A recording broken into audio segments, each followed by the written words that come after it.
வணக்கம். மாலை முரசு செய்திகளை விரிவாக பார்ப்பதற்கு முன் தலைப்புச் செய்திகளை பார்க்கலாம். தமிழகம், புதுச்சேரி உள்ளிட்ட 5 மாநிலங்களில் நாளை வாக்கு எண்ணிக்கை. வாக்கு எண்ணிக்கைக்கான அனைத்து ஏற்பாடுகளையும் முழுவீச்சில் செய்து வரும் இந்திய தேர்தல் ஆணையம்.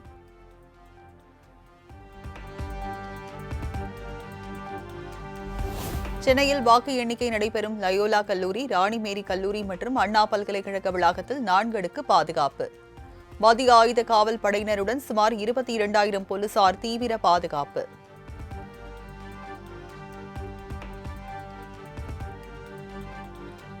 நாளை வாக்கு எண்ணிக்கை நடைபெறவுள்ள நிலையில் தமிழ்நாடு முழுவதும் பாதுகாப்பு பணி தீவிரம். தமிழ்நாடு முழுவதும் 1 லட்சம் போலீசார் பாதுகாப்பு பணியில் ஈடுபட்டுள்ளதாக தகவல்.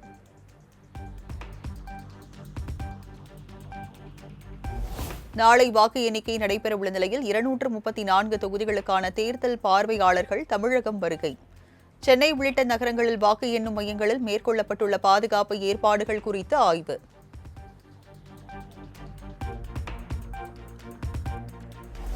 தமிழக சட்டப்பேரவைத் தேர்தலில் பதிவான வாக்குகள் நாளை எண்ணப்பட உள்ளதன் எதிரொலி. பாதுகாப்பு ஏற்பாடுகள் குறித்து தமிழக தலைமை தேர்தல் அதிகாரி அர்ச்சனா பட்நாயக்குடன் தேர்தல் அதிகாரிகள் காணொலியில் ஆலோசனை.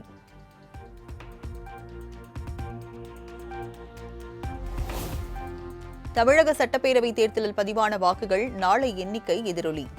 பொதுமக்களிடையே பாதுகாப்பை உறுதிப்படுத்தும் வகையில் காவல்துறையினர் கொடி அணிவகுப்பு.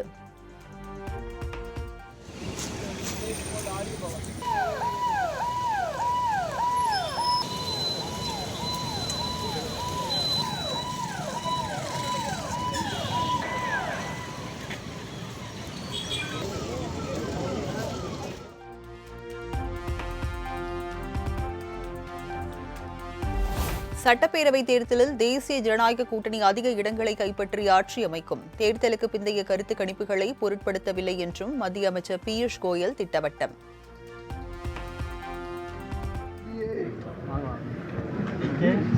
Is poised for a sure victory.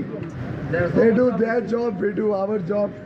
Our job is to win the election, and we have fought very well as a family. The entire NDA family, all our alliance partners fought very well. The votes that we were expecting have been cast.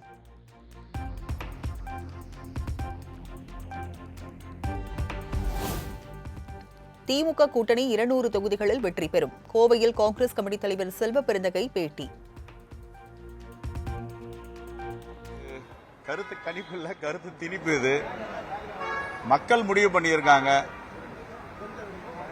நல்ல மதச்சார்பற்ற முற்போக்கு கூட்டணி வெல்ல வேண்டும். 200 தொகுதிக்கு மேல் வெற்றி பெறும்னு நான் ஃப்ரம் டே 1 சொல்லிட்டு இருக்கேன். எப்படி ஓவர் நைட்ல முடிவுகள் மாறுவதற்கோ மாற்றி மக்கள் மனநிலை மாறுவதற்கோ வாய்ப்பில்லை. கருத்து திணிப்பு அப்படின்னு சொல்றது திமுகவுக்கு சாதகமா 2-3 கருத்து கணிப்பு வந்திருக்கு. அதையும் திணிப்பு எடுத்துக்கலாமா?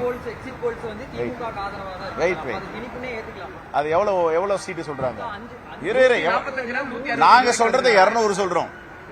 200க்கு மேல அதுதான் கருத்து திணிப்புன்னு சொல்றோம்.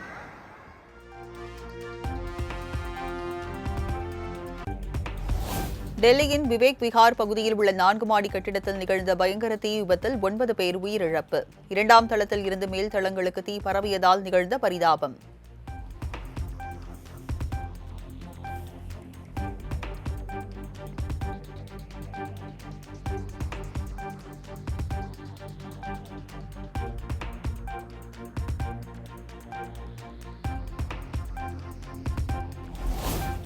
மத்திய பிரதேச மாநிலம் ஜபல்பூரில் படகு கவிழ்ந்த விபத்தில் பலி எண்ணிக்கை 11ஆக உயர்வு. தேடும் பணியில் 2 சடலங்களை மீட்ட மீட்புக் குழுவினர்.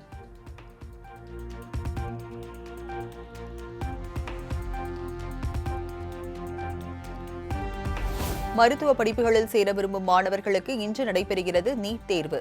நாடு முழுவதும் 22,80,000 மாணவர்கள் தேர்வு எழுதுகின்றனர்.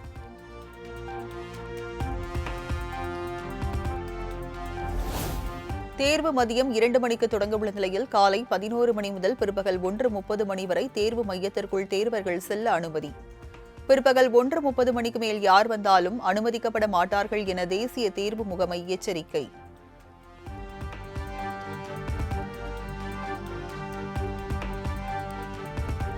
நீட் தேர்வு மையங்களில் செயற்கை நுண்ணறிவு முறையில் கண்காணிப்பு ஏற்பாடுகள். பயோமெட்ரிக் சரிபார்ப்பு மற்றும் GPS மூலம் கண்காணிக்கப்படும் வினாத்தாள்களை பயன்படுத்த உள்ளதாகவும் அறிவிப்பு.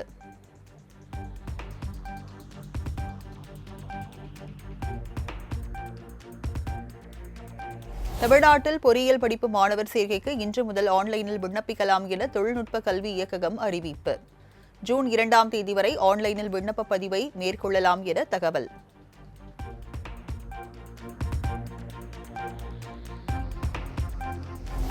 தமிழகத்தில் நாளுக்கு நாள் வெயில் தாக்கம் அதிகரித்து வரும் நிலையில் நாளை முதல் தொடங்குகிறது கத்திரி வெயில். கத்திரி வெயிலால் வெப்பத்தின் தாக்கம் மேலும் அதிகரிக்கக்கூடும் என வானிலை ஆய்வு மையம் எச்சரிக்கை.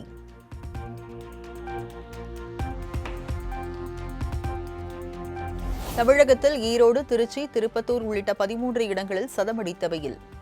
அதிகபட்சமாக வேலூரில் 107 டிகிரி ஃபாரன்ஹீட் வெப்பம் பதிவானதால் வீடுகளில் முடங்கிய மக்கள்.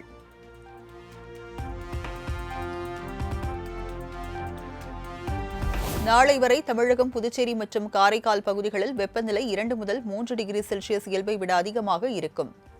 கடலோர தமிழகத்தில் ஓரிரு இடங்களிலும், புதுச்சேரி மற்றும் காரைக்கால் பகுதிகளிலும் அசௌகரியம் ஏற்படலாம் எனவும் வானிலை மையம் தகவல்.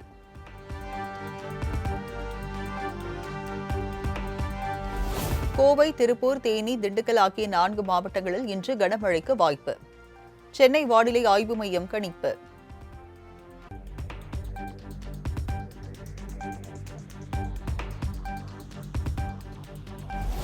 நீலகிரி, கோவை, திருப்பூர், தேனி, திண்டுக்கல் உள்ளிட்ட 14 மாவட்டங்களில் நாளை கனமழை பெய்யக்கூடும். வரும் 8ஆம் தேதி வரை தமிழகத்தின் பல்வேறு பகுதிகளில் கனமழைக்கு வாய்ப்புள்ளதாக சென்னை வானிலை ஆய்வு மையம் தகவல்.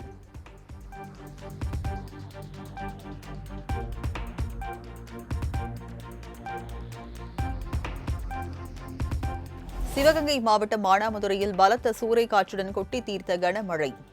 நிலாச்சோறு வைபவத்திற்காக வைகை ஆற்றில் அமைக்கப்பட்டிருந்த கடைகள் பலத்த சேதம்.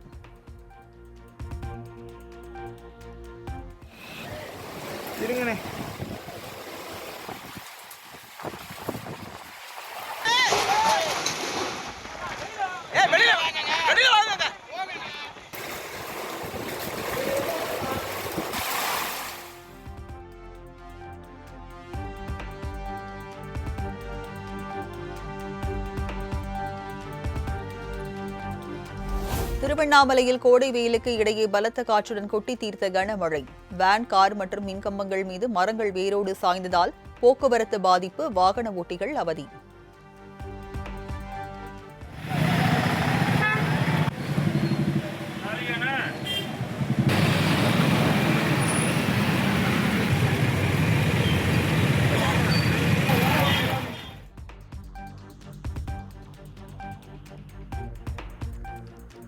சேலம், சிவகங்கை உள்ளிட்ட மாவட்டங்களில் வெளுத்து வாங்கிய மழையால் வேரோடு சாய்ந்த மரங்கள்.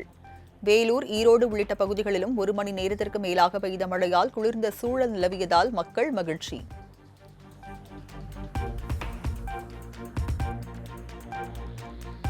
கோடை வெயில் தாக்கத்தை தணிக்கும் விதமாக தூத்துக்குடியில் திடீர் மழை. அரை மணி நேரம் பெய்த கனமழையால் குளிர்ந்த சூழல் நிலவிய போதும் பல்வேறு பகுதிகளில் மின்வெட்டு ஏற்பட்டதால் பொதுமக்கள் அவதி.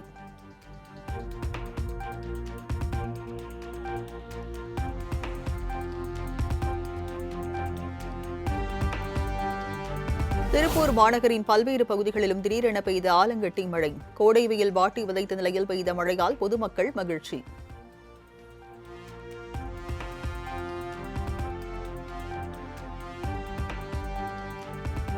நீர்ச்சத்து குறைபாடு ஏற்பட்டால் WHO என எழுதப்பட்ட ORS கரைசலை மட்டுமே பெற்றோர் தங்கள் குழந்தைகளுக்கு வாங்கிக் கொடுக்க வேண்டும். தமிழ்நாடு மருந்து கட்டுப்பாட்டு இயக்ககம் அறிவுறுத்தல்.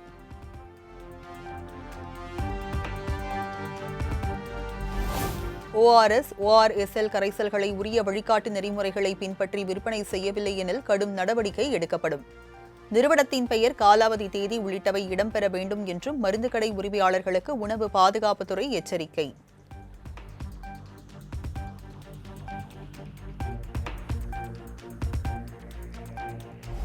சேலம் ஆத்தூர் அருகே கண்டெய்னர் லாரி மீது ஆம்னி பேருந்து மோதி விபத்து. பேருந்தில் பயணித்த 15க்கும் மேற்பட்டோர் படுகாயமடைந்த நிலையில் சிகிச்சைக்காக மருத்துவமனையில் அனுமதி.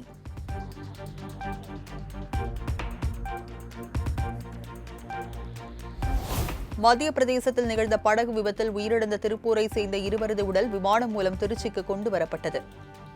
உயிரிழந்தவர்களின் உடலுக்கு தமிழக அரசின் சார்பில் திருப்பூர் துணை ஆட்சியர், வருவாய் வட்டாட்சியர் மலர் மாலை வைத்து மரியாதை செலுத்திய நிலையில் சொந்த ஊரான திருப்பூருக்கு அனுப்பி வைப்பு.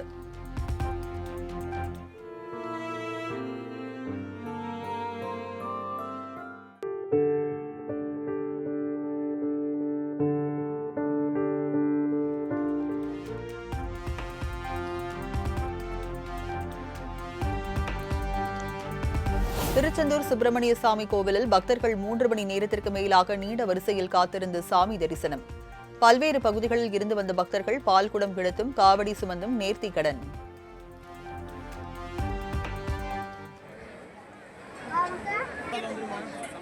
இன்னைக்கு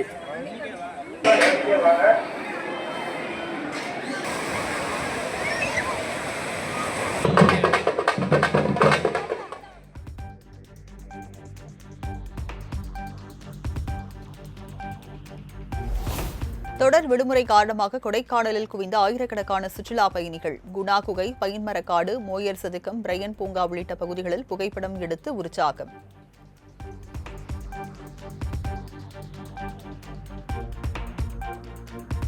திருவள்ளூர் மாவட்டம் புட்லூர் ஏரியில் டன் கணக்கில் இறந்து மிதந்த மீன்கள். தொற்று நோய் பரவும் அபாயம் உள்ளதால் உடனடியாக மீன்களை அகற்ற வேண்டும் என பொதுமக்கள் வலியுறுத்தல்.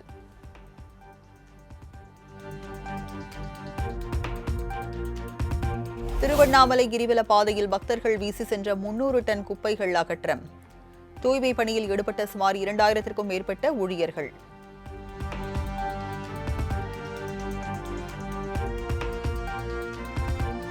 தேனி மாவட்டம் ஆண்டிப்பட்டி ஜம்புலிபுத்தூர் நரசிங்க பெருமாள் கோயில் சித்திரை தேரோட்டம். நூற்றுக்கணக்கான பக்தர்கள் வடம் பிடித்து இழுத்து வழிபாடு.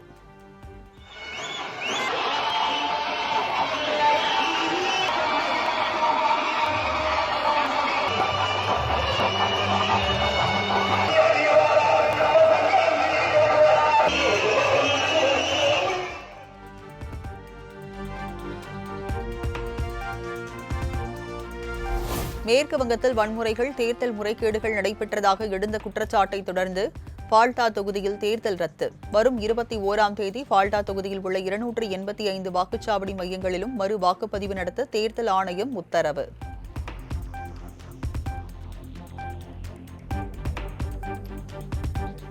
மகாராஷ்டிரா மாநிலம் புனேவில் 4 வயது சிறுமியை பாலியல் வன்கொடுமைக்கு ஆளாக்கி கொலை.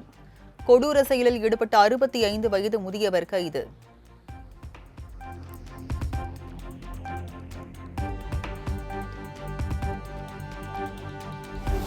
சிறுமி பாலியல் வன்கொடுமை செய்யப்பட்டு கொலை செய்யப்பட்டதற்கு எதிர்ப்பு தெரிவித்து பொதுமக்கள் சாலை மறியல். நாவலை பாலம் அருகே கடும் போக்குவரத்து நெரிசல், சாலையில் அணிவகுத்து நின்ற வாகனங்கள்.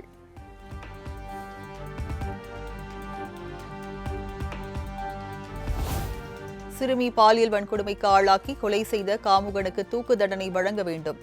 500க்கும் மேற்பட்ட கிராம மக்கள் பேரணியாக சென்று போராட்டம்.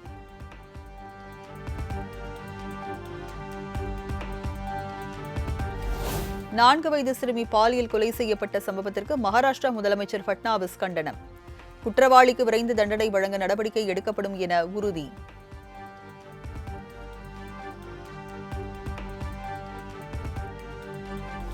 சுமார் 7000 ஆண்டுகள் பழமையான ஈரான் நாகரிகத்தை அழிக்க முயற்சிக்கிறது அமெரிக்கா.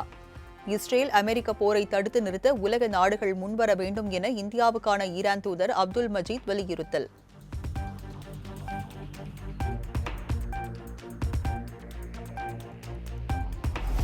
ஐக்கிய அரபு அமீரகத்தில் இயல்புக்கு நிலைக்கு திரும்பிய விமான சேவை. மேற்காசிய போரால் மூடப்பட்ட வான்வெளி முழுமையாக திறப்பு.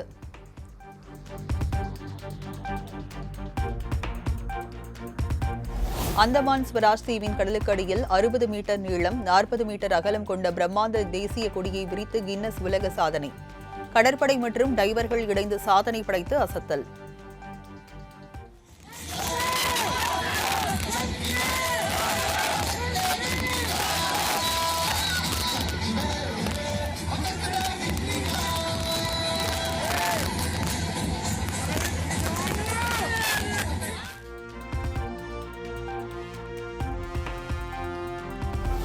ஐபிஎல் கிரிக்கெட் போட்டியில் சென்னை சூப்பர் கிங்ஸ் அபார வெற்றி. 8 விக்கெட் வித்தியாசத்தில் மும்பை அணியை வீழ்த்தி அசத்தல்.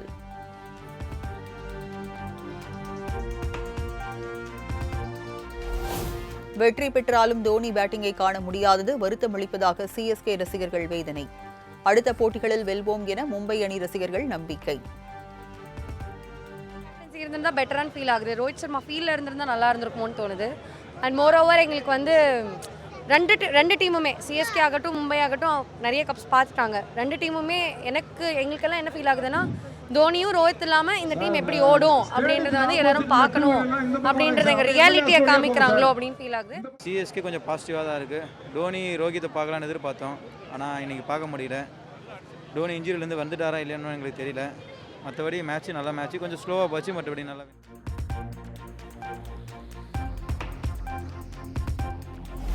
ஐபிஎல் கிரிக்கெட்டின் தொடரின் இன்றைய ஆட்டத்தில் ஹைதராபாத் கொல்கத்தா அணிகள் பல பரீட்சை. மற்றொரு ஆட்டத்தில் குஜராத் டைட்டன்ஸை எதிர்கொள்கிறது பஞ்சாப் கிங்ஸ். மகளிர் உலகக்கோப்பை T20 தொடரில் பங்கேற்கும் 15 பேர் கொண்ட இந்திய மகளிர் அணி அறிவிப்பு. கேப்டன் ஹர்மன்பிரீத் கவுர் தலைமையில் ஸ்மிருதி மந்தனா, ஷெஃபாலி வர்மா, தீப்தி சர்மா, கிராந்தி கவுர் உள்ளிட்டோர் பெயரை அறிவித்தது ICC.